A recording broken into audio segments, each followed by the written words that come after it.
Hi guys. நான் வந்து B K. தூள். நான் வந்து கிளாஸ் 11th நான் இந்த டியூஷன்ல தான் படிச்சிருந்தேன்.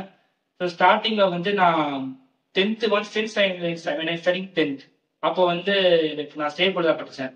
தென் அதுக்கப்புறம் 11th எங்க அப்பா வந்து சிபிஎஸ்சி மாத்துறாங்க.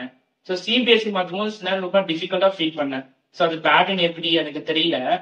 ஸோ அது போக அக்கப்பனை பார்த்ததுக்கு ரீசன் என்ன, இந்த டியூஷன் வந்ததுதான். இந்த டியூஷன்ல எனக்கு எதுக்கும் தெரிஞ்சதுன்னா சிபிஎஸ் பேப்பர்லாம் எப்படி கேட்கலாம், எப்படிலாம் இதெல்லாம் இம்பார்ட்டா வரும் ஃபுல்லாவே தெரிஞ்சுட்டேன். ஸோ ஸ்டேபிள்னு சொல்லி ஃப்ளோவான்னு தெரிஞ்சதுக்கு காரணம் மேம் தான்.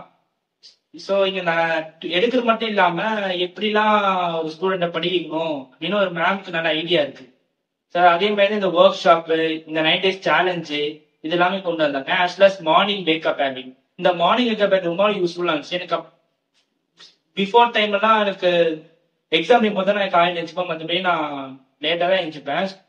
ஸோ இப்போதான் வந்து இப்போ காலையில் எழுந்திச்சு படிக்கிற மாதிரி ஒரு ஹேபிட் வருது. ஈவன் எப்போதான் சொல்லிட்டே இருப்பேன் ஸ்ட்ரெஸ். இப்போ அந்த ஸ்ட்ரெஸ்ஸும் குறையிறதுக்கு காரணம் டைம் மேனேஜ்மெண்ட் தான். ஸோ ஈஸியாக நானே வந்து காலையில் எழுந்திச்சு டைம் மேனேஜ்மெண்ட்னால கொஞ்சம் ரொம்ப ரொம்ப யூஸ்ஃபுல்லாக இருக்கு. ஸோ மேம்க்கு ரொம்ப தேங்க்ஸ் பண்ணோம்.